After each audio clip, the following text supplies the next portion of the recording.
From ghoulies and ghosties. From ghoulies and ghosties. And long-leggedy beasties. And long-leggedy beasties. And things that go bump in the night. Good Lord! Deliver us. Deliver us.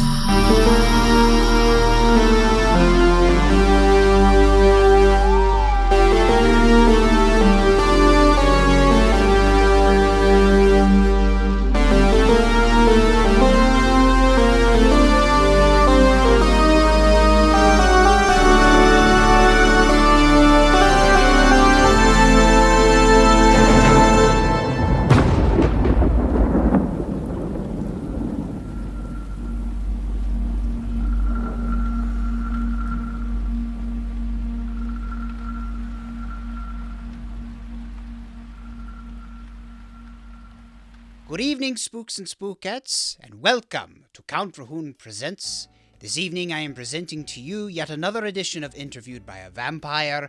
I am very excited to have my guest this evening. She is perhaps better known by her alias on the iconic television show Svengoolie. She is Gwengoolie, but she is also, how the kids say, a Jill of all trades, because in addition to Gwengoolieing up, she is also a pinup model, a pinup influencer, a horror fan, horror aficionado, horror cosplayer, and just all-around righteous dudette. Also, as the kids say, I'm very happy to present to you Miss Sarah, a.k.a. Pinup Palmer. Sarah, welcome to Count Drahoon Presents. Woo! No one else is clapping, just me and the ghosts. No, you know what? I appreciate that. I don't normally get a round of applause, so maybe in post we'll add some sitcom clapping tracks to it. My biggest question for you: did you choose the pinup life, or did the pinup life choose you? I think it found me, in a way, because I wasn't into it growing up as a kid. I was just like every other kid, wearing jean skirts and Ugg boots. So nothing really clicked until I started working at Universal Studios Hollywood back in like 2010, 2011. Mm-hmm. And I got to play the character Marilyn Monroe. And Marilyn, in order to get Marilyn, you have to like go through this whole process of learning everything about her, get approved by the estate. And then in that process of learning everything about her and the movies she's been in, you find yourself like looking at other actresses going, oh, who's that? Oh, who's that? And I just started, it like snowballed from there of just kind of everything from the 50s, not just Marilyn. I see. Just out of curiosity, what's your favorite Marilyn film? I like two of them. Gentlemen Prefer Blondes, of course, is the big one. But I also like How to Marry a Millionaire. I really enjoy that one. So it's not a musical either, and that's very unusual for me because I usually tend to like more of the classic musicals, but that one's just kind of, it's campy enough. So How to Marry a Millionaire for sure, and Gentlemen Prefer Blondes. So you sort of implied it just a second ago, but I guess a better question would be, what got you into more of the classic horror end of the vintage world, so to speak? So it's a really weird segue. But I often talk about this with a lot of people that most 90s kids, like myself, we had Halloween like shoved down our throats growing up because I think it was when like commercials were finally like realizing you can capitalize on kids during that time. And all the TV shows, all the commercials were dedicated not just to Christmas anymore, but they were actually making Halloween commercials and like Reese's Pieces had their own Halloween versions of candies and stuff. And I remember that growing up as a kid with Goosebumps and the books that we read. So it was really much a part of our life. Hell, even McDonald's catered to it. And Burger King. Yeah, and Burger King. Anything with toys. Mm-hmm. So it was like growing up with that and always loving Halloween. But, when we were kind of growing up, the only people who really liked like Halloween were kind of like goth kids, you know, and that's what we always associated with, like, oh, they're the Hot Topic kids, they're this. So there really wasn't that blend of like, no, you can look a certain way and still like Halloween kind of stuff or spooky kind of things. And then growing up, I always talk about this, but once I started getting into the pinup world, like I said, while I was learning Maryland, I'm working at Universal Studios. This is where horror was made. You know what I'm saying? That's what they claim it as. The monster movies literally saved Universal Studios from bankruptcy back in 1931, Dracula and Frankenstein. So being there my entire end of my teens to my 20s, I'm playing a vintage, Hollywood starlet, but then being on the back lot, literally walking and jogging on my days off in the back lot near the Bates Motel or the, Court of Miracles. And it was always kind of it was like parallel universe. They were doing this side by side. And I say this a lot too, where like the vintage world and the horror classic world melt together completely. And I have to blame, because you have to look at what was on during these times, back in the 50s where the pinups were big from the late 1940s to the 50s or even 60s. And then you have to look at what TV shows were going on at that time. You have literally Gilligan's Island alongside the Munsters around the same exact time. So I always feel like pinup and horror kind of melded together. And I finally found an outlet where I'm like, oh, you can kind of dress a certain way and still like this too, and it be acceptable and not claim yourself as goth or something that you're clearly not. So I don't know. I just kind of found it because they're literally from the same decades.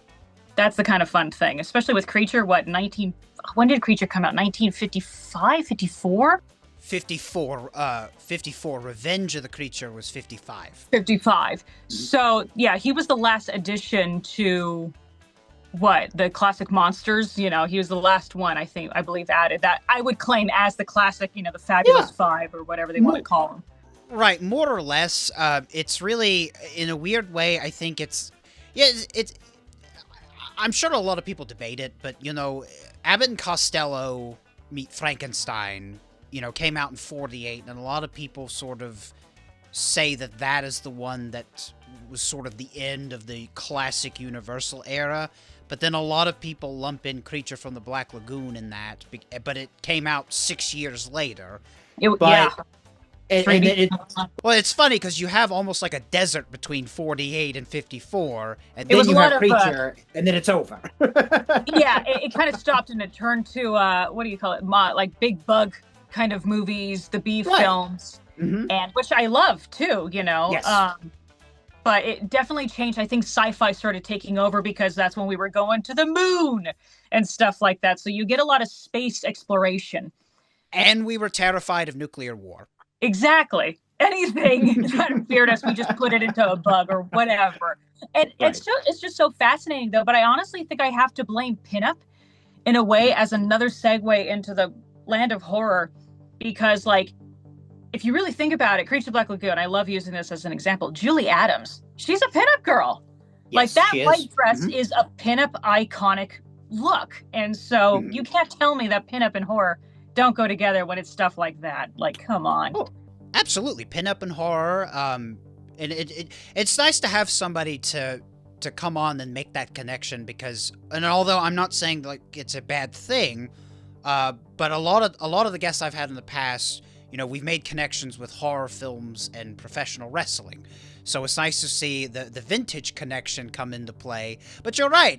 Julie Adams, I think before and afterwards, she was pretty big, as you said, like a pinup star. And even before her, correct me if I'm wrong, you might know better than me, but going back to Abbott and Costello Meet Frankenstein, Jane Randolph and Lenore Albert, they were both of them in that movie. I think they all were, especially Attack of the 50-Foot Woman. And it just kind of keeps going on and on where the ye old saying of sex sells in a way, but that white dress that Julie Adams or that bathing suit was so risque for that time. The way they had those little hooked around the hip areas, that made such an impact to those teenagers that were in that audience with the 3D glasses watching Creature. So I don't know. I just think they kind of go hand in hand because look at where all these classic monsters came from. What decade did they come from? And then you also look at what was also happening at that time and they correlate completely. Shakira was only speaking a universal truth when she said hips don't lie. So, out of curiosity, I'm so glad that you brought up the 90s. Any 90s decade, 1990s, 1890s, 1790s, it was a fun time for me.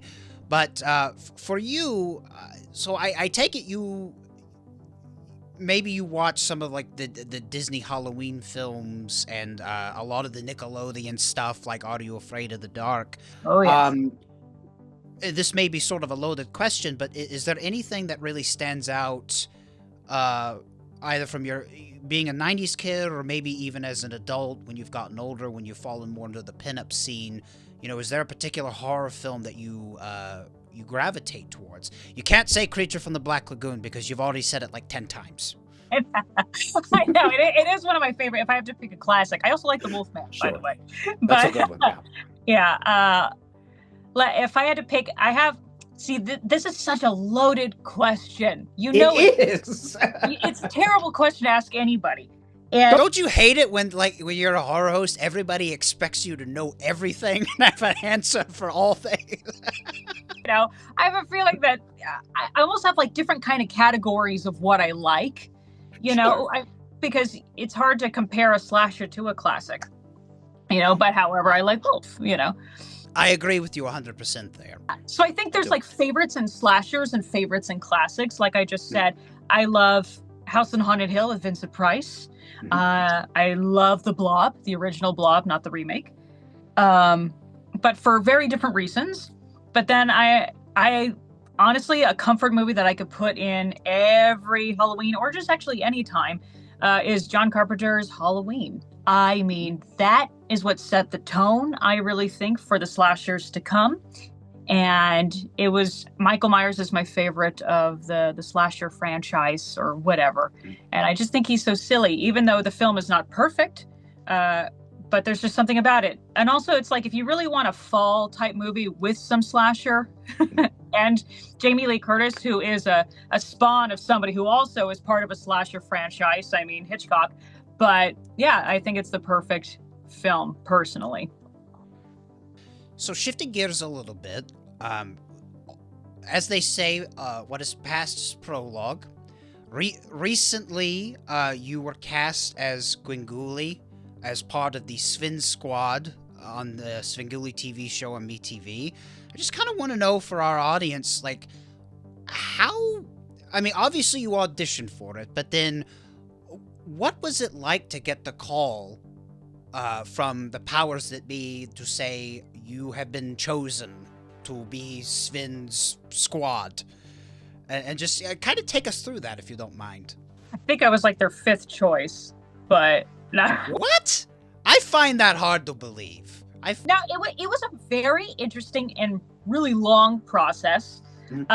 Funny enough, when I first heard about it, I was working Halloween Horror Nights at Universal, and I was in charge of the Killer Clowns maze. So I was signing in all my boys that were over like 6'2".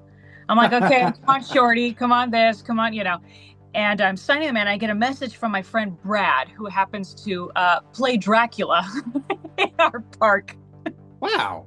Yeah, what a weird. I live a very weird life, and my friends are very eccentric. And he's like, hey, have you seen this? I think you should audition for this. And it was the Svengoolie, audition call, like finding the spawn of Svengoolie, which they don't call it the spawn anymore. I don't know if you noticed that, because the comic Spawn actually reached out to them and was like, yeah, no. So they had to call it something else, the Sven Squad or whatever. It sounds like they got a little passive aggressive with it. It's like, hey, just so you know, we're here. Like, I know we were really popular back in the 90s, or, But we're still here, so maybe don't call yourself a spawn. Right, which, nobody would think, because spawn is like its own word. It's not just associated with a superhero type, Yeah, I didn't know that they controlled that word in the English language. So I don't think we did either. So we had to find out the hard way after they had launched this whole thing. So there's that for you, a little fun fact. So I was really nervous. And once I got that message from Brad, I kind of had a feeling in the pit of my stomach, because I've been waiting for a moment like this, because I thought this, as you know, you're a horror host. Horror hosting is kind of in a way, a thing of the past. It's not as relevant as it used to be, but I'm a huge fan of them. I have books on horror host. I love the horror host gag. It stems from vaudeville. It is amazing thing to watch it, and everybody create their own characters and just purely entertain people on the most ridiculous type of films. But I didn't think there was an opportunity like that for me, you know, like, because they just, where are you going to go other than YouTube? So that's why I went to YouTube and started doing my own things and hoping that somebody would see what I'm trying to do of that dumb campiness. I'm like, yeah, I'm doing a pinup hair tutorial, but who else has a bat on strings during their hair tutorial? No one would think of that stupid thing to do. Now, people online who are just wanting a hair tutorial get very upset. They're like, enough with the monster hands. Just tell me how to curl my hair. Oh, please. But I do what I want because I want to stay true to myself. Right, but of course. I knew I really wanted to be a part of this, but it was already like end of October, okay? So I was like, oh no, when's the deadline? Whoa. And so I email everybody that I've tried to find online and try to figure it out. And I couldn't find there was nothing that said like when it was ending. So it was freaking me out because I am working late, in the 4:00 in the morning doing Halloween Horror Nights, Killer Clowns. And mind you, I couldn't pay attention to anybody who was signing in. I was probably signing in the wrong names at this point because I was so distracted. But, so I sent an email, and I didn't know I sent an email directly to Rich Coe's Sven himself. And I was like, it was 3 a.m, I was doing it all like till I could. And I got an email back, and I wrote to him apparently. And I said, hi, my name is Sarah Palmer, and I really like to audition for the Spawn of Svengoolie. I just can't seem to find the deadline anywhere. And I put in parentheses, no pun intended. But, if I could apply or, tell me when, that would be great. I get a response literally about like an hour later. What was he doing in the late at night? I don't know. Maybe he is a real vampire. Couldn't tell you. I don't know. I haven't heard anything about that, but I've been known to miss a detail or two from time to time. So. Right? I actually did get a response from him though, and it said, quote, and I still have it. It says, no idea, period. Great help, Rich. Thank you. Thanks. Thank you so much.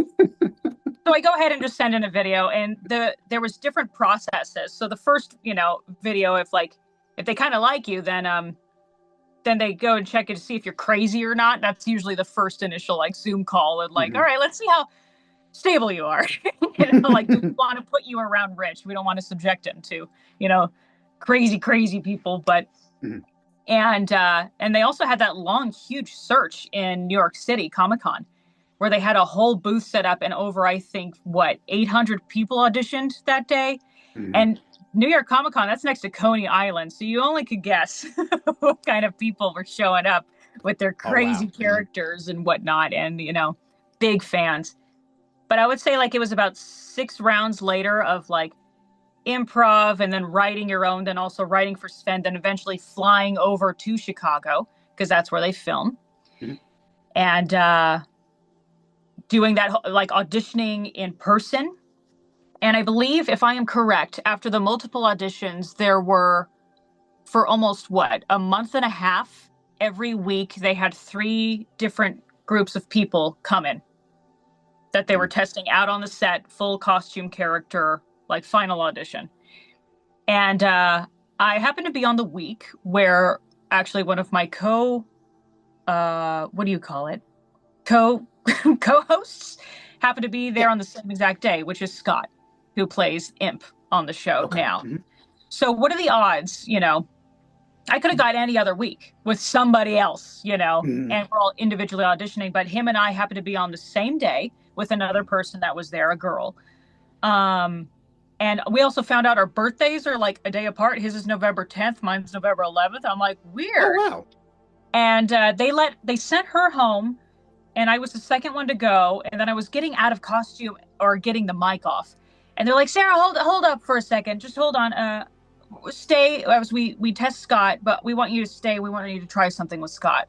And I'm like, by all means, whatever, And then they took both Scott and I on set, and they were like, we're just gonna try something. You guys just snuck into Sven's dungeon. Go. They're like, improv cameras on, and me and Scott, we've never met each other, so we're just kind of looking at each other and going, okay, let's just come up with something. And I think that was our best moment, is when we were improvising together. And thank God we had improv backgrounds, or else that would have been really bad, because you were watching people, burn left and right on screen, because you have the screen downstairs in the break room, and you're just watching them get grilled and awkward moments, and you're like, oh no. I was gonna say, I've seen bad improv before, so Yeah. That's it it's can a be lot to get really through. rough. You start cringing, and you like sink down in your seat a little bit, but there's nothing worse where you're like, I'm up next. Can it Right. get worse? We'll find out. But yeah, we did it. I flew back home. I cried on the plane because I just couldn't believe I did something like that, because I didn't know opportunities like that existed still. Like, I'm like, wow. And with a guy who's been doing it, since 1979? Long time. I had a podcast too where I just talked about him, literally. And so it was a very weird serendipitous moment. And I got the call at work playing Bride of Frankenstein at Universal Studios Hollywood. So I'm in Bride of Frankenstein costume, and Kim Swan, the lovely Kim Swan, who handpicked us out and kind of helped, pick up the squad team or not spawns. And yeah, she gave me that call, and I knew it. And that's when I looked at everybody in the break room and went, I'm out of here. Goodbye. I've been here for 15 plus years. This is the out, finally. I'm doing something that I truly want to do.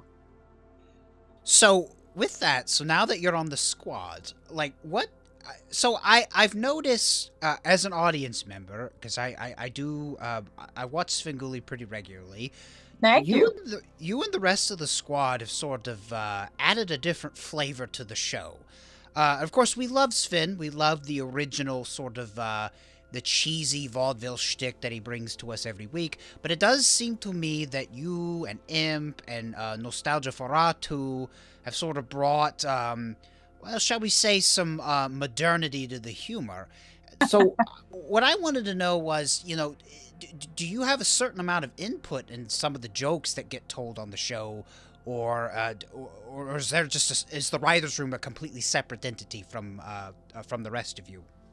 So you're gonna get a kick out of this. Okay. Sven, oh man, everybody thinks that. Well, some of the people that I've at least met, they're like, oh, is there a writer's room? Are there like writers? Tune In With Me, I think, used to have like 11 writers. There's another show on that show.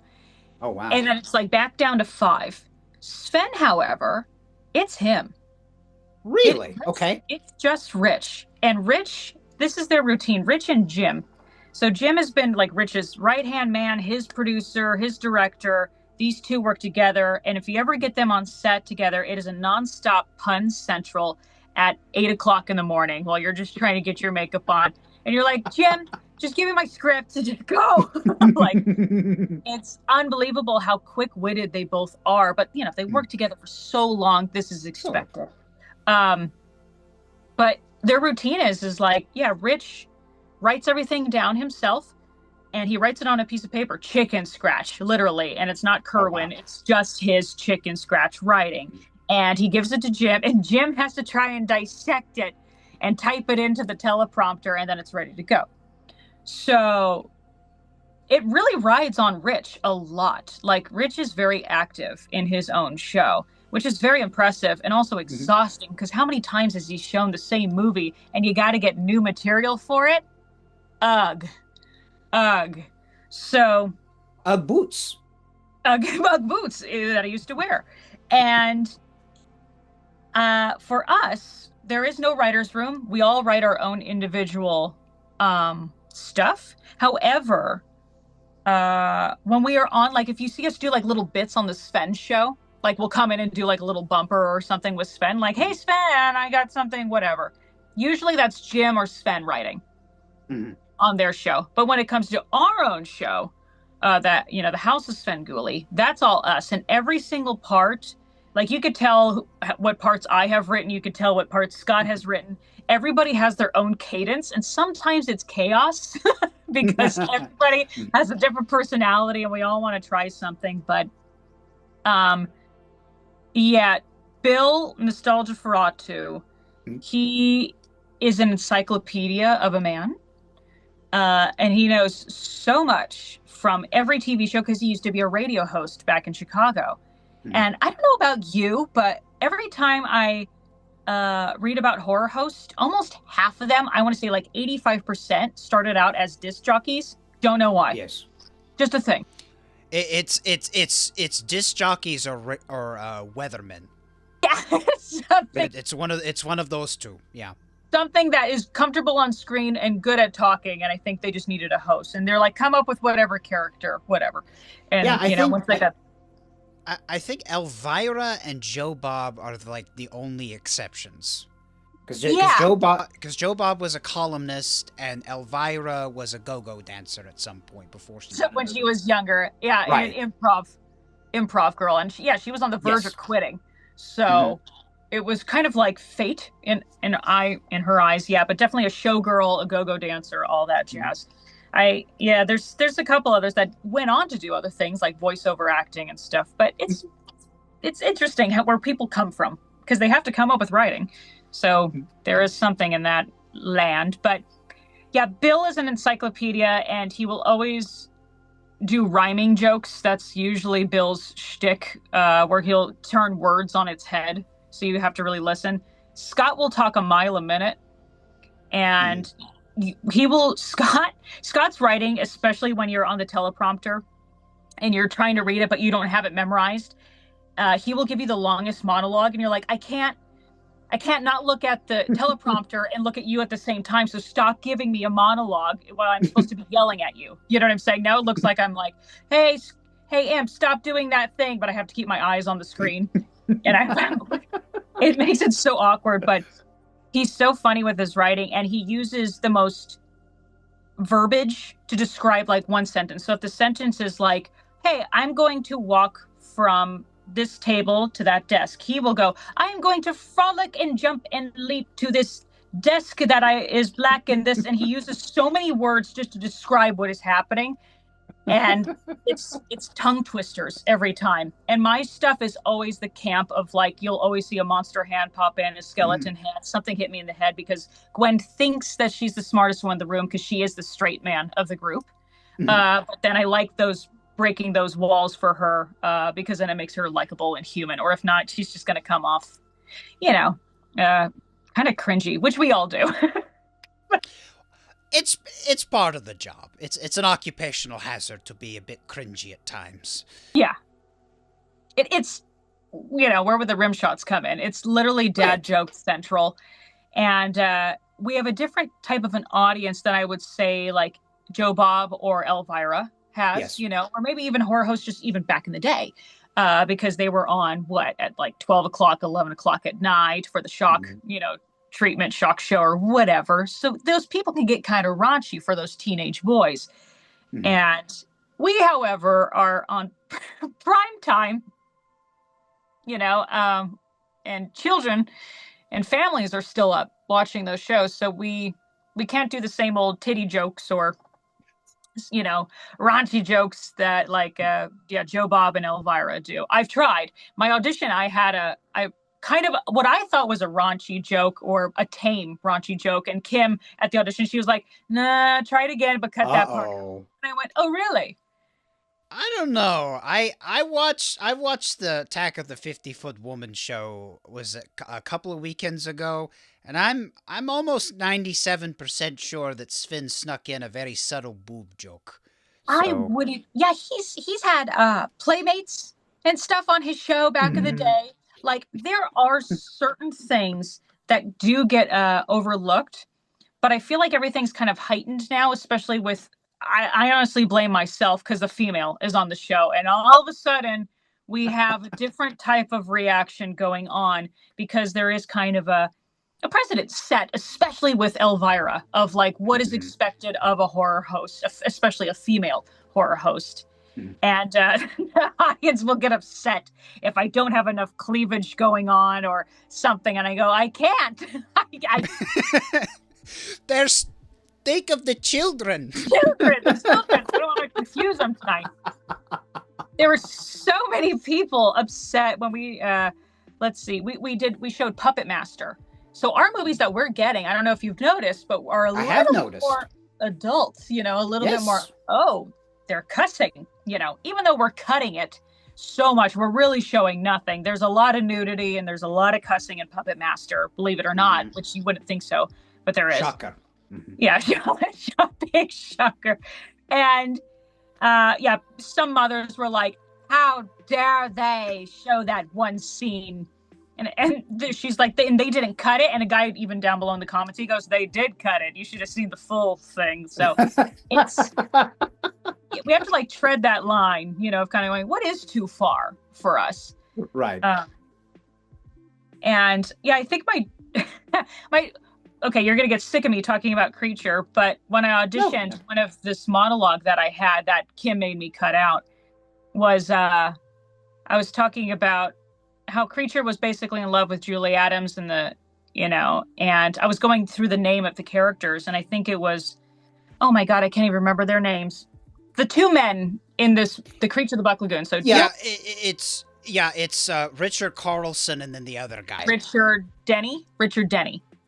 Yes. And I was like, Richard Carlson and Richard Denny. I was like, oh, no wonder why Julie Adams' character went to the Creature, because the other two men were dicks. And that's what I did. And Kim was all, no. Like, that's so tame. Tame. So you go back, you're like, oh, excuse me. They were Richards. Richards. I know, that was awful. No, I love it though. If you think it's bad enough, you and Sven can totally use that in the future. So. I'll write it to him right now in the email. And it's stupid stuff like that. Scott got dinged for saying the word fart or toot or something like that. Because that is one thing, if you haven't noticed yet, Sven will not do fart jokes. That's where they draw the line. Well, it's Perry Mason and fart jokes. That's the red line. The fact that Perry Mason has become such a cult thing on that show is very funny with the audience. But is there a particular reason why the Perry Mason bit has become so famous? Or if I am correct, I think the lore starts from, when Sven goes into his monologues and he talks about the movies. I think there has been either actors on Perry Mason or Perry Mason, the actor himself, in a horror film. There's some connection there where one time he had to mention it. And then I think it kind of became almost like a back-to-back movie incident. Okay. Where he happened to be mentioned again. So then people were like, again, Perry Mason. And then we also showed the Perry Mason show. So there's that. Okay, that makes a lot of sense. Okay. I mean, to be honest with you, I wasn't watching Sven every weekend. You know what I'm saying? So it goes across my head too. I'm like, Right. I've watched quite a bit of Svengoolie, but I didn't watch it in the 80s in Chicago. Nor have I lived in the city of Chicago. So there are some things that do get lost in the translation. But I wasn't alive in the 80s, so he was already doing this already. Well, for me, there was the 1980s, the 1880s. Oh, that's right. There's the 1780s. It was all great. It was all great. But it's a wild time. Oh, I tell you, talk about the Treaty of Paris in 1783. That was something. So, one more thing about the Sven Squad with House of Svengoolie. So, was that the intention in the beginning, that you guys were essentially going to get your own spin-off show? Or was that just something that Weigel and company were looking at? They're like, okay, we have these actors. They're great. They're not insane. Things are progressing the way that we want them to. Let's give them a TV show. To be honest with you, I don't think they had a clue what they were doing. Because there is this weird thing where we have to really be careful and tread a line not to act like we're, one, shoving Sven out, two, even though no one would believe, would like us in comparison to him. Let's be honest. His fans are the most diehard fans I have ever seen. And it was very scary for all of us. Even though Bill kind of had like a small segue in a little bit prior to us, Bill even auditioned us. He was Nostalgia Fratu doing improv with us and asking us questions. So he was part of the audition process. He didn't have to audition like Scott and I did of like these poor souls. But I think they wanted to see, one, how the audience was going to react to us, first off. And they wanted to, I think, start implementing us in his show. Not to say that we're taking over anything or sooner or later, but just kind of, one, change things up a bit, right? Add some new flavor to the show, especially if you're doing a lot of reruns. Okay, well, now you can use us as a different avenue to do something. So there's that. And then I remember I was the first one up, and oh my God, I was pooping myself so much that night because I got a text message from Donna, and she's like, all right, you're on next week. And I went, oh, good, great, and they keep showing the spawn of auditions too. So people are still thinking this thing's going on, which is making things way more complicated. I was wondering about that too, because it seemed like they just kept showing those audition tapes for months before they finally said, okay, here's our guys. Yeah, and we were already there, and they kept doing it. I was like, what? I'm like, do you guys not believe in us? Be honest. Be honest, because I feel like this, you're still keeping our options open. Yeah. And I went, all right, now I'll take the hint. Thank you. And I was the first one up, and there was no lead-in. There was no exit either. It just all of a sudden, the camera came on. Gwen walks on the screen. She does a little diddly-do, and then she walks off, and they end show. And they pulled like a Sopranos on everybody. Like, that's totally what they did. And they just cut to black, and it was done. And all of a sudden, my phone just started going off. Ding, ding, ding, ding, ding, ding, ding. And I was like, oh, no. And people are starting to figure out, who am I? And the Twitter starts trending. And they're like, what was that? Who was that? And they just kind of like sent me out to the dogs. They're like, have at it. Have fun. Sarah, hope it all works out for you. Hope they like you. You're like, good luck, everybody. Good luck, everybody. And it reminds me of Vegas Vacation. But it was so ridiculous and so nerve-wracking. And thank God the audience, I'm going to say about 97% of them, with a few lovely old women that did not like me for various reasons. And they made it very clear. I wonder why. There's a couple. I ruined their fantasy of them in love with Sven or whoever.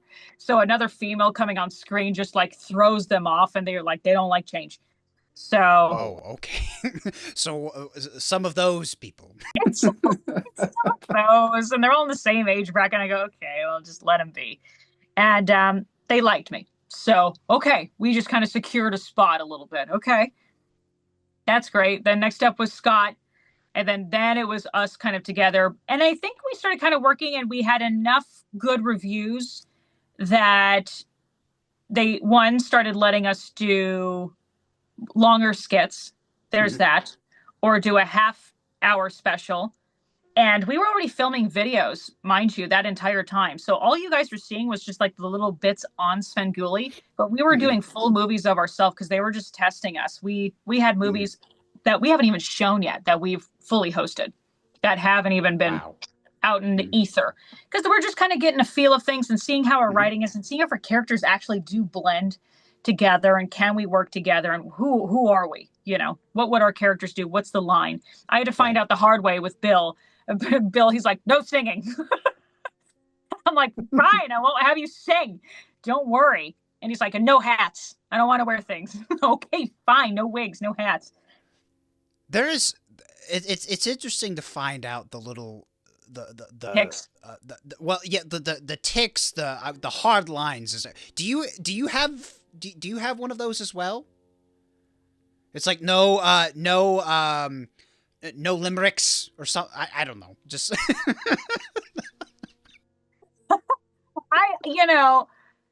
I probably should have boundaries, but I have to think about that for a second. I think as long as it's just kind of in Gwen's pattern of talking, she doesn't get too excited. She doesn't get too, she's kind of full of herself. So like I said, she's the straight man to the group. Therefore, once you take on the straight man character, you're kind of the most boring of the group because the other two get to dance and do cartwheels and stuff around you while you have to be the Squidward and kind of ground them. So as long as I'm that and I don't get to do too much of crazy like cartwheels, because I could have came in with like a I Love Lucy type character, but I didn't because I didn't, I'm kind of writing as a host, just like a standard host of like this, and then you could build upon her and build the universe around her. That's what I kind of wanted. So I strategically kind of put myself as the straight character, but yeah, I would say Bill has the most like, this is what nostalgia is in this kind of box. And that's about it. I'm not a vampire. I'm just a ghoul, like a dead, I guess technically you could call me a zombie, but that's kind of offensive to me personally. And yeah. Nobody out there don't miss species Gwengoolie. Yeah. And yeah, we were all just trying to figure out a character, and we still are. Like, we're still in the process of because mind you, we see each other once a month. That's it. Yeah, okay. And I don't even live in Chicago. So I don't see them. I don't get to hang out with them on the off days of work. My work day is insane. And I'm so jet lagged when I'm filming all this stuff. That's why I'm tired half of the time looking at the screen. You're like, wow, Gwen's eyes are bloodshot today. Yeah, I'm jet lagged, jerks. I'm tired. Well, that's part of being a ghoul. Bloodshot eyes and whatnot. Pay no attention to the Bloody Mary mix. I know. They're going to think I'm drunk. The fans see anything, everything, any little change, any little hair out of place, they'll call it out in 2 seconds. You're like, wow, I can't exist. I can't just relax. I love to suspend my disbelief because honestly, when I found out that you were a blonde, I was in a state of shock for like 3 weeks. So, well, I was a redhead when I auditioned. Well, right, yeah, and so you can imagine that really screwed me up. So I know, it's different hair colors every week. I'm like a horse of a changing color. But it's funny too because I had my real hair for when I auditioned in Chicago for the first time, and then I realized I'm like, who's gonna do my hair if I get this every time? We're gonna wig it up, so we're gonna go completely opposite of what I am. And I wanted different hairstyles for Gwen, always the same black with a green streak, but different. And we do kind of have some in the wings. So I've worn a couple different ones, but I'm kind of locked now in that 60s bouffant one that's a little too similar to Elvira's personally for me. That's why I want to change it up. I'm like, I just kind of want to different outfits. I feel like Gwen would have different outfits every day. So if you try a pixie cut, half of Chicago is just going to riot. Especially the Bible Belt too. They'd hate it. They hate it so much. Right. No, they would. I don't think they would like that at all. I mean, we've had fan mail. People have sent me in necklaces because my upper torso is too barren for them of this white landmass that's just on my chest and shoulders. And that's BARRE in Spooks and Spookettes if you're keeping. Exactly. It's so silly. Like, yeah, people just want what they want because they already have it in their head of what you should be. They think they know you better than you. And that's the thing. Ain't that the truth? Wow. That one threw me for a loop. I have to recalibrate myself on that one, because it's like, do you even know yourself at all? What if everything is just an illusion and you were really Gwengoolie this whole time, and Pinup and Sarah Palmer is just in the Matrix? Yeah, I'm like Death Becomes Her. I'm like airbrushing myself back with like a normal human tan, and mind you, I have to paint myself white every time. We have one makeup artist that has to lather me in that paste white, makeup. So how long does that usually take? Is it a matter of hours, or is it just? Yeah, Okay. I have to wake up. I get ready at my hotel. So I do my own makeup. So I will get ready in the full glam, but like wig cap and beanie. And then I would head on over to the studio and then get dressed or at least put on the robe, which I believe I stole Bill's Nostalgia for Autism's robe that he uses in For Tune In With Me. It is now mine. I claimed it. And yeah, she paints me when I'm there. So, and then we put on the wig, of course, or else I'll just look like a bald person, bald, pasty white person. And yeah, Bill has to get his nails done, his little foam nails. I couldn't tell if they were foam or made of construction paper. I don't. Depends on what budget we have of the month. Hey guys, funding came through. We can afford the styrofoam this year. Oh, the styrofoam, much more sturdier, much more flexible. Absolutely. It's so stupid, but it's such a funny process in the morning. And I love Scott's routine personally, because you'll know if he's in early, because they'll be blasting Barbara Streisand or Liza Minnelli's greatest hits on his iPhone as he's painting on his black eye circles and stuff. And you're like, Scott's here. Sounds like a classic theater kid.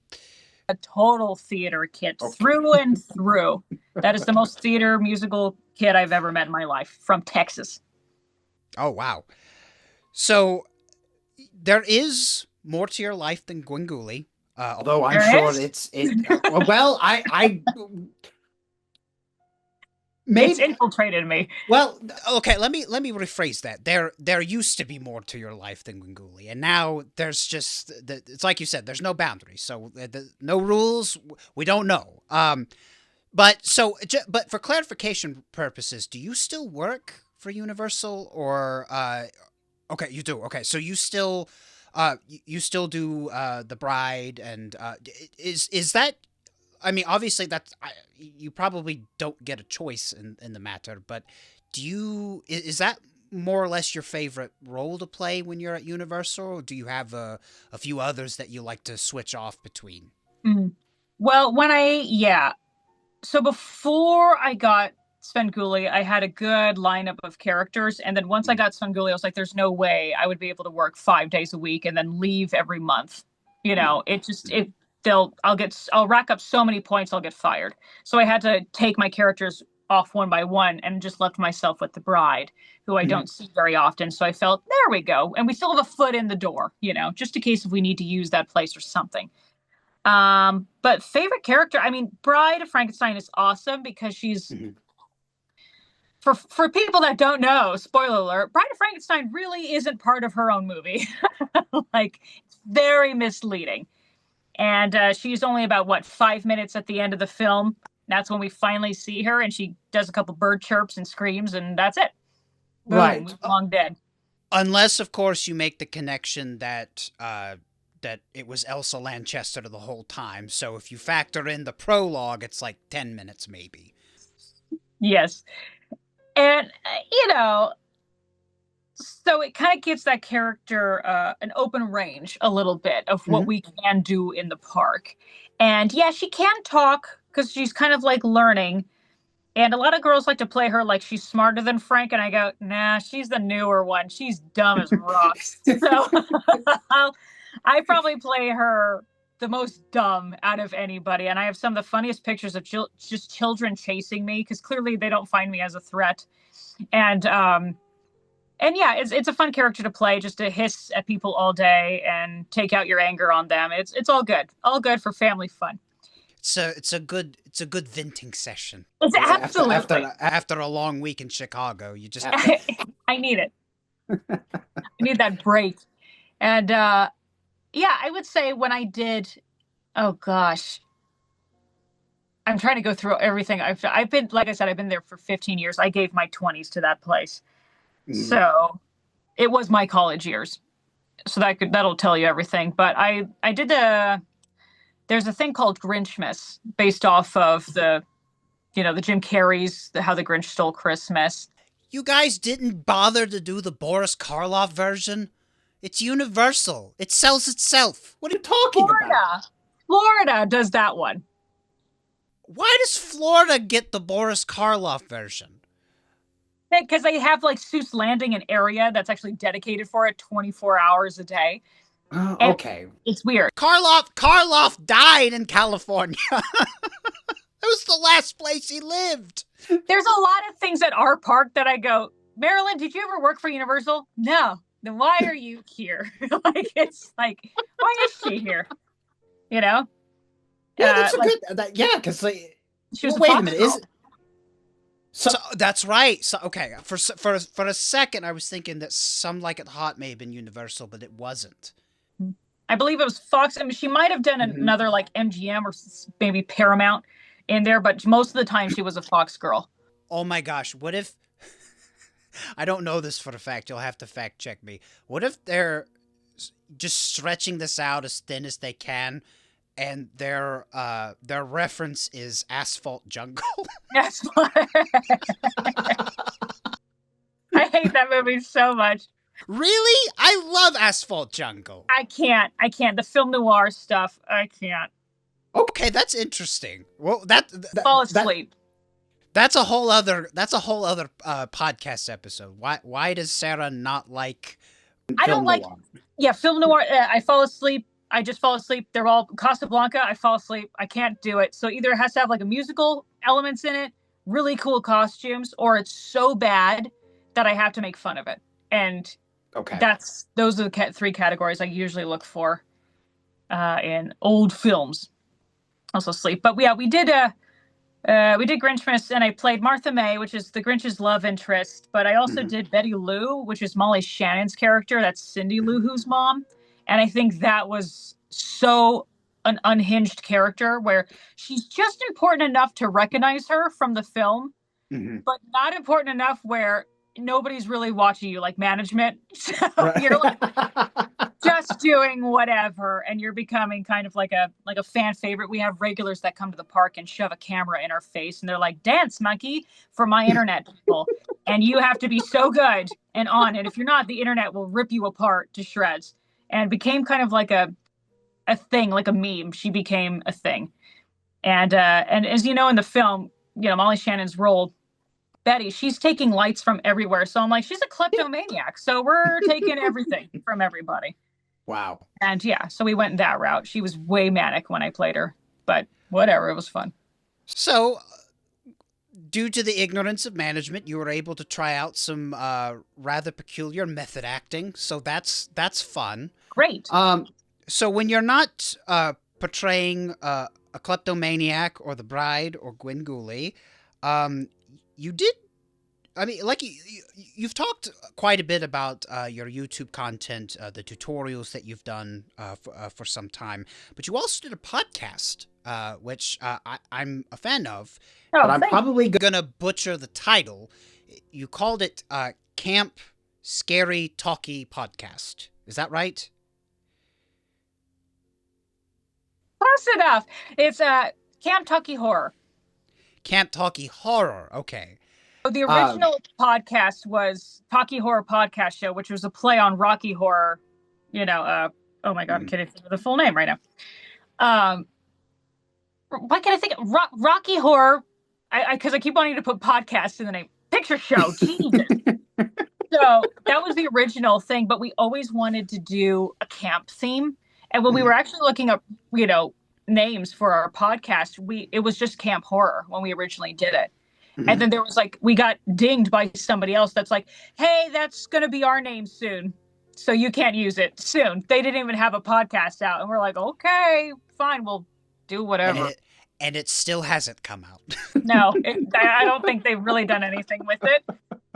So, which is fine. But then we did a few episodes just kind of as ourselves, and we get so busy because you have to really commit to podcasts, and our type of editing too is chaotic, and it takes a long time. It's more than just like, all right, sit there and just send it out in the universe. Because we say stupid shit, we have to be edited 24/7. We can't just let it fly. Well, I have to say, it was a lot of fun watching you three go back and forth. And I mean, and obviously I could tell that the three of you've been friends for a very long time. I was also really impressed with the production value of the show. Because it really looked like you guys just broke into a campsite somewhere in Southern California, and you just said, hey, let's shoot our podcast here.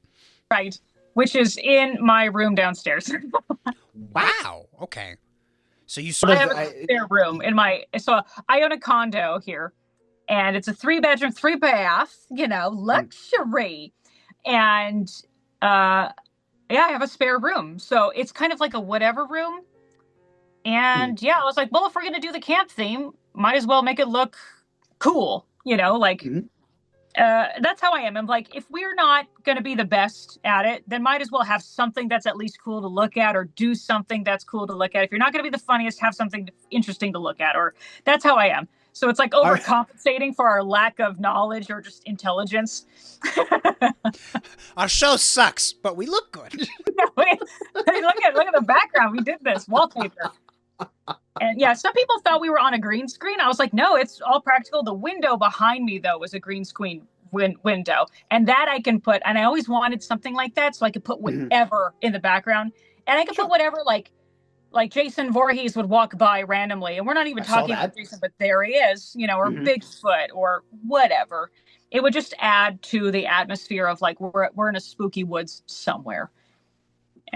But that, of course, always stops because, jobs, friends get pregnant, friends get engaged.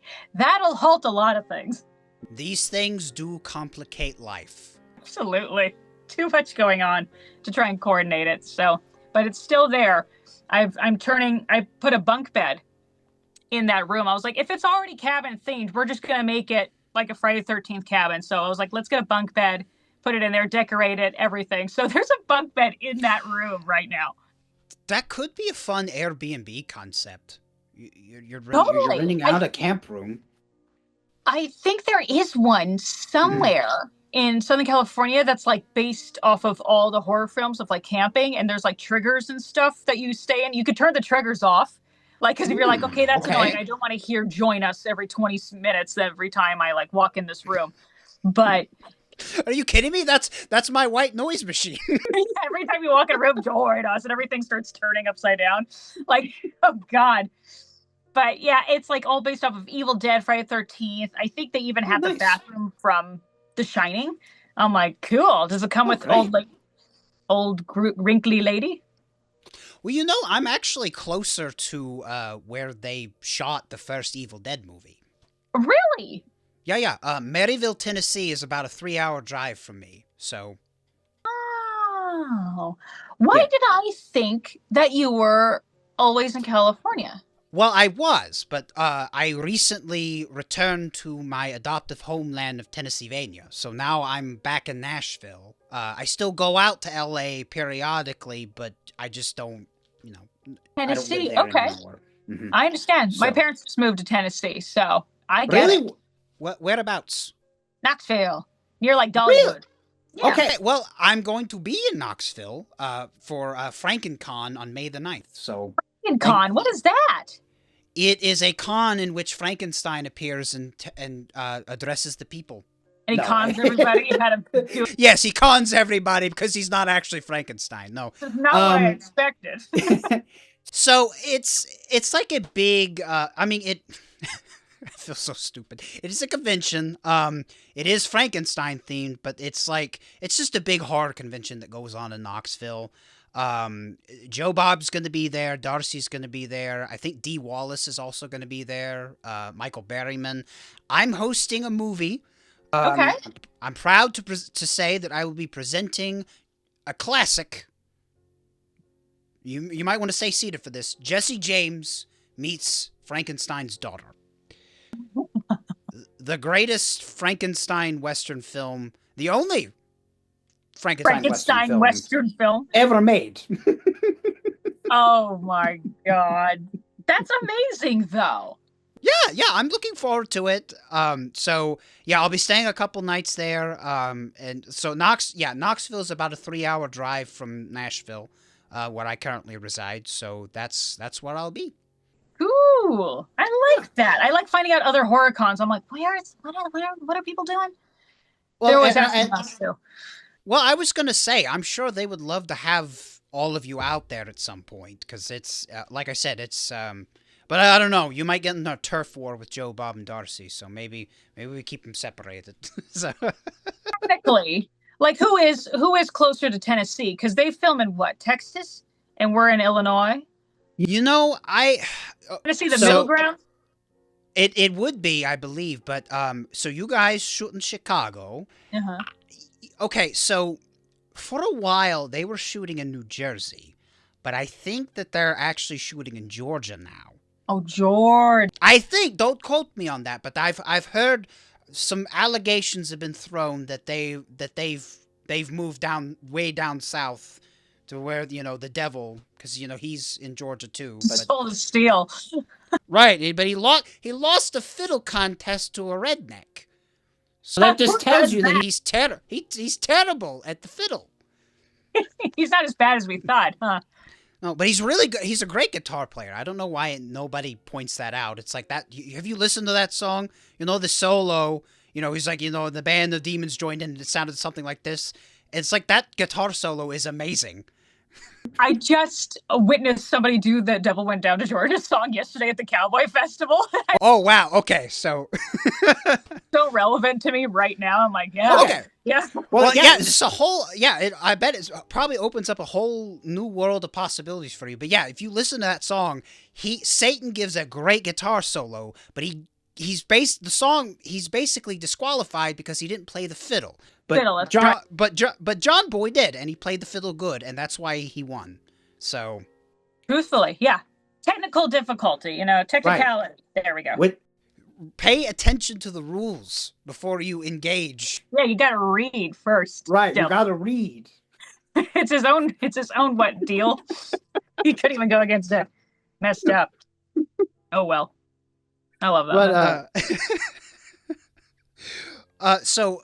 I'm not quite sure when this episode is going to air, but could you tell us, just as a snapshot, because we're recording this on April 14th, year of our Lord 2025.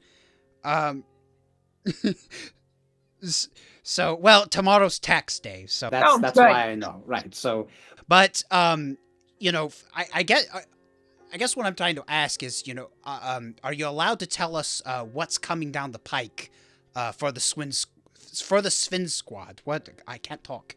Any particular movies that you're excited about hosting in the coming weeks? Yes. So I believe next week we're doing Munchies, which is the knockoff version of Gremlins, which is definitely different than what are the Critters. I thought Ghoulies was the knockoff of Gremlins.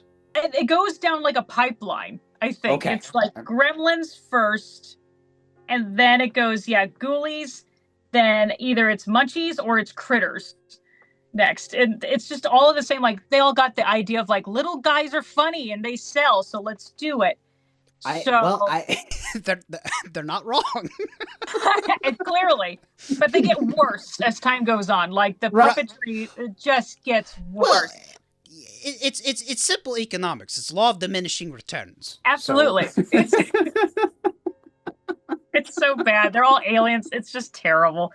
But it's a goofy movie. Mm-hmm. So that's coming up next. But I think the one, oh man. Okay, so how do I describe this?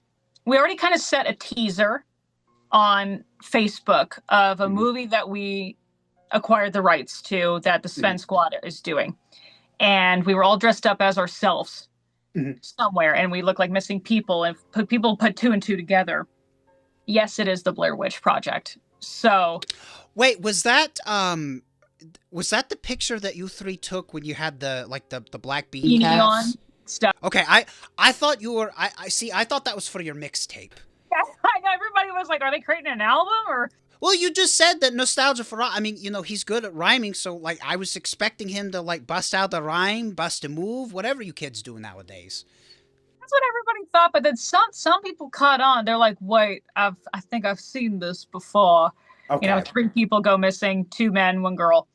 And I haven't seen that movie in years. So the I've got to Blair. go back and Oh rewatch it. gosh, it's very different than what Sven has shown.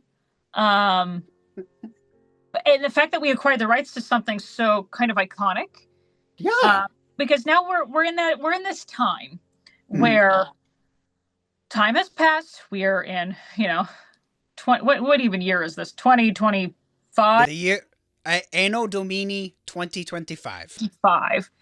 And classic movies, they've already, been kind of done in like the 70s, 60s, 70s, and 80s.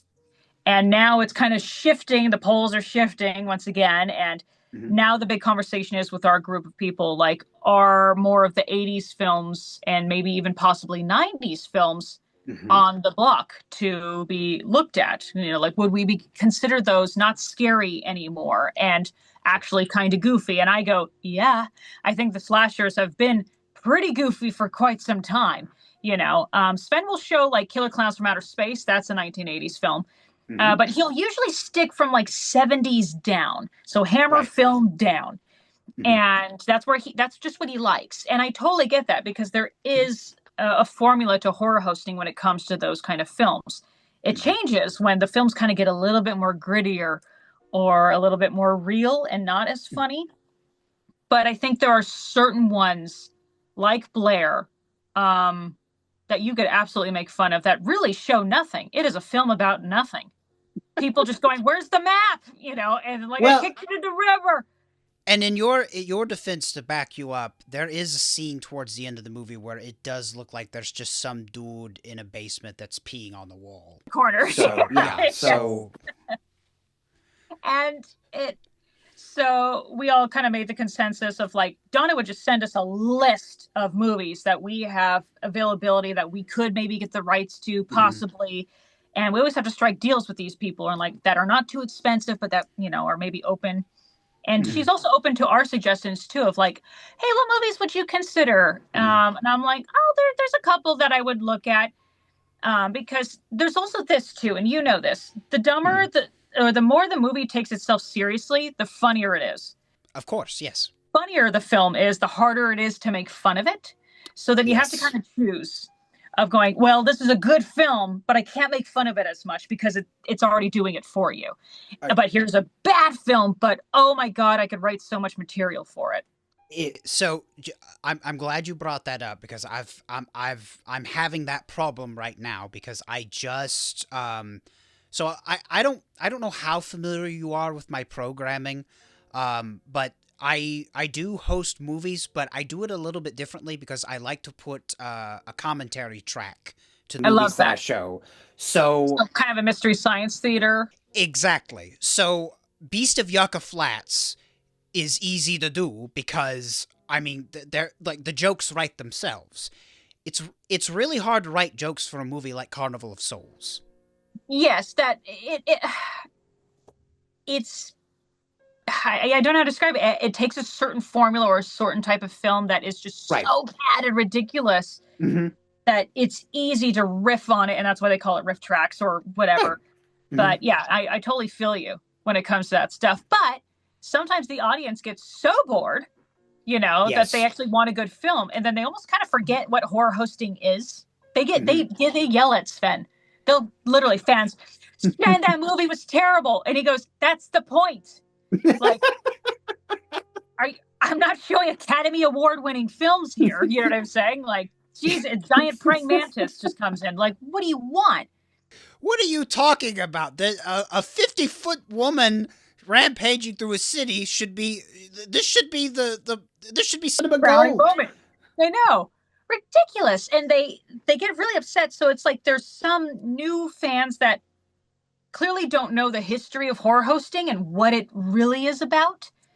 And they've even tried doing sound bits like you. They would put in, like, if somebody tripped during a film, they would add like a sound or a fall. And people started writing going, "It's distracting in the film. Get rid of it." So they stopped doing it. Oh, but I remember back in the day, they used to, like, because the horror hosts would do that all the time. Sven used to do that. I mean, I think you know, he did a showing of Killer Shrews like 20 years ago, and like he did like there was a scene or two where he actually like threw in some jokes in there. Absolutely. It's just, I think the clientele changes, and the ones that, you know, if you start off that way, then people are used to it. They're like, this is what I'm in for because this is what I like. Do you think maybe some of that is like the folks, maybe there's like a weird effect where there are people who are starting out with like Joe Bob? Because, you know, Joe Bob doesn't do commentary for his movies. He just hosts and he shows the movie, gives the trivia and whatnot. And then they're coming over to Svengoolie thinking that it's going to be a similar setup when it's basically a night and day difference, more or less. Completely. I just don't think people, I mean, that absolutely could be a case for some, for sure. I just don't think people know enough about history and are late bloomers when it comes to horror hosting, because every horror host had a different shtick going on. Like, Sure. everybody. And then you would find which one you liked if you lived in that hometown, you know, but I don't know. People, I think, are also ADHD-ish more than normal. And so, like, more things distracting them. Maybe that's too much for them. Personally, I love Mystery Science Theater. I have that bumper sticker on the back of my car of their silhouettes. It is one of my favorite shows ever. So I'm a person that is into something like that. But I couldn't tell you of, like, I think it's just like boomers who don't understand, like, why are you interrupting this movie? Well, it's because it's not really about the movie. It's about him hosting this movie. And that's the point. You're actually watching his show. You're not watching the movie. He's showing. And don't get me wrong. I'm worried it sounds like I'm sort of, speaking ill of Joe Bob Briggs. I'm certainly not. I love his show. But I do watch horror host programming specifically for the bad jokes, as it were, the silliness, the zaniness, because it's like you said, it's a leftover of vaudeville. I miss vaudeville. What can I say? I just they don't make them like that anymore. But they don't. They really don't. And it's true though, you know. And everybody has their own stuff going on with Darcy, and he's playing more of the adult, I think, realm of it for sure. Look at Darcy. Oh my God, you know the tits be up to her chin, and she's in a male, and you're like, she's a male girl. Well, I was gonna say, and the audience is worried about how you're dressed. You're extremely modest. I am a nun compared to Darcy. Exactly. Shocking. I've never had a mailman look like that. I can tell you. Oh my God. So it's just everybody has a place, and Sven has, kind of fell into the trap of family a little bit, just a little bit. Because before, if you look at his old stuff, it was not. Like, it was all different kinds of jokes that were a little bit raunchy, a little bit dirty, but that was a different time. That was also a different TV station. Yeah, like I said, now you're on national television, prime time. Kids are still up. Families are watching it with their children. So what are the jokes now that everybody can get into? That's hard to do. It is. That's hard. Yeah. Or you just zig or zag and go full raunchy and then eliminate half of your audience. That's also scary too. That's also scary with us. Like when Bill, Scott, Nasty and I, it's like, who has what type of audience? Okay, well, I could carry the men for different reasons, not maybe the ones I like, but I could carry them. But also still play into the boomer humor of campy jokes and dad jokes, and bats on strings and zombie hands, because I like that stuff. So that's always going to be there with me. Scott's really good with children. I always said this about Scott. He would make a great Wiggle. He would make an addition like Blue's Clues. It's like literally what he's meant for, is to entertain and educate children. I really think he's amazing at that, but also good at music. And then Bill's for the older women. For some reason, they find his decrepit skin and pointy ears just so attractive.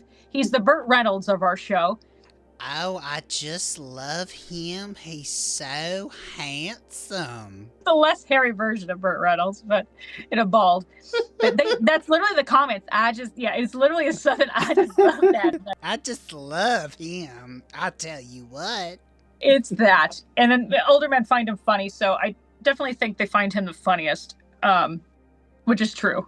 But yeah, everybody has a place of who they can carry. So I think all three of us together, we can still carry a show, at least not like Sven, but we can hold our own for especially the time slot that we do have. But to get back to your question, yeah, we do have Blair Witch coming down the pipeline. There is another movie that I suggested that I'm shocked that we got. That is not a horror film, because we're even playing with movies that are, not considered horror. Like adjacent? Like, that are just kind of B films in general. Okay. Of like, well, that's a campy film. Let's do it. I suggested this one. I suggested this one with another film that is a little bit more horror. So the other film I suggested was Once Bitten with Jim Carrey back in the day. And he plays a vampire. I love that movie. Yes, I know exactly what you're talking about. Fantastic. It's a You great got that? time. You No, got that was one I suggested. Oh, I'm sorry. I misunderstood you. Okay, you suggested it. However, But still, that's a... There's another one adjacent to Once Bitten that go like this that I suggested as well, and we got that one. Is it Love at First Bite? No. Okay. And it doesn't have to do with vampires. I'll give you a hint. It has to do with aliens. So more of a sci-fi route.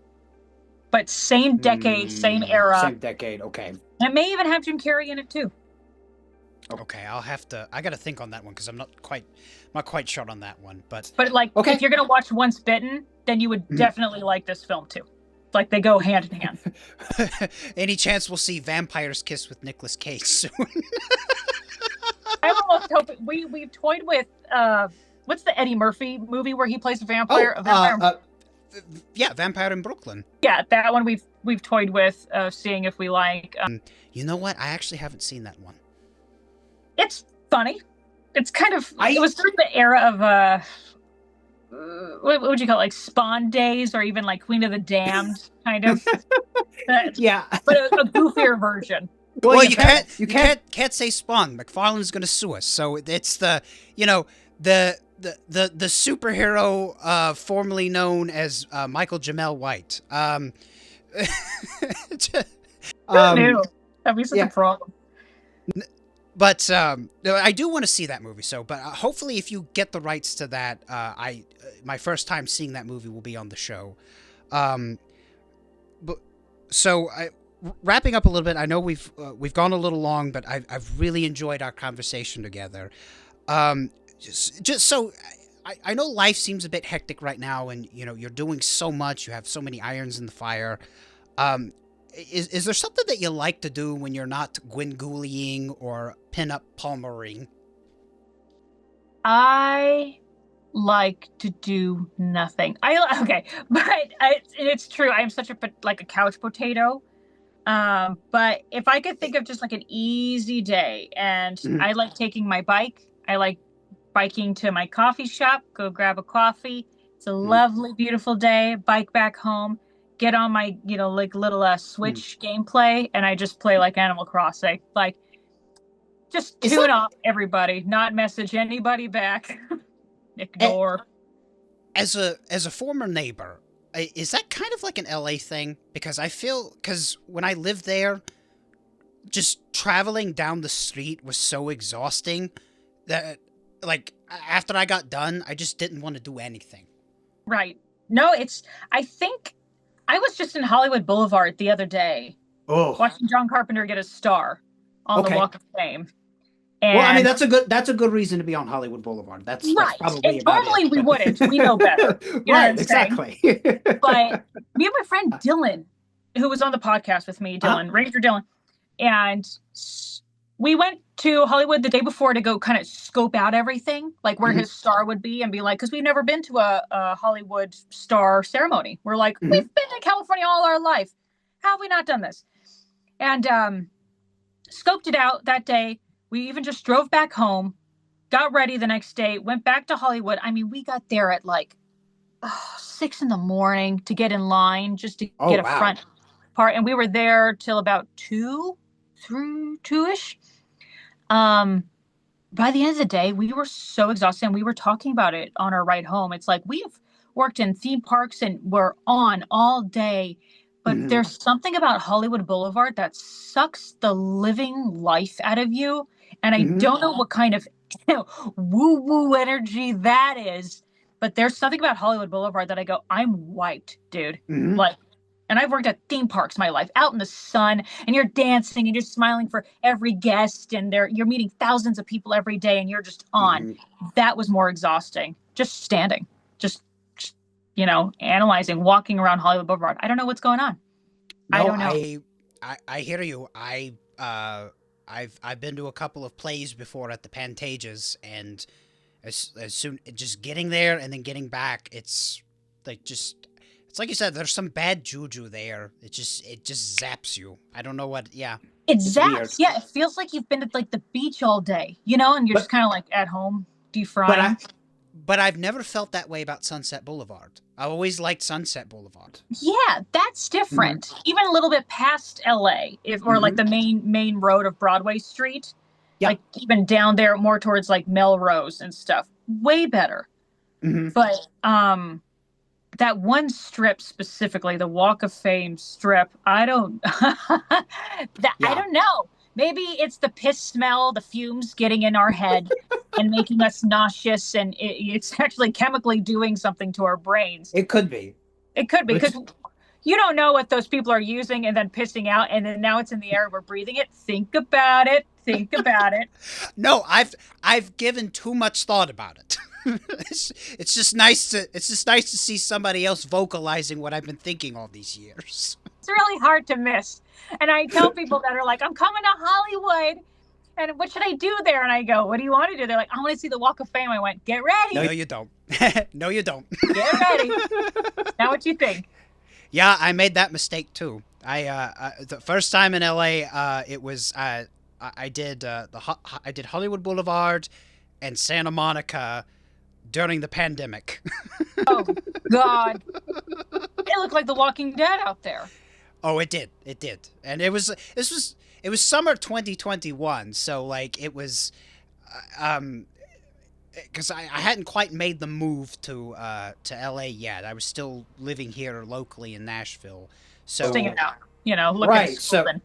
Right. But Nashville more or less was back to normal at that point in time, whereas LA was like they were doing this weird seesaw thing where one week everything would be okay, but then the next week they locked back up again. Santa Monica looked rough when I went out there, and I was really shocked because I only went there that one time, and so I had that preconceived notion of this was Santa Monica.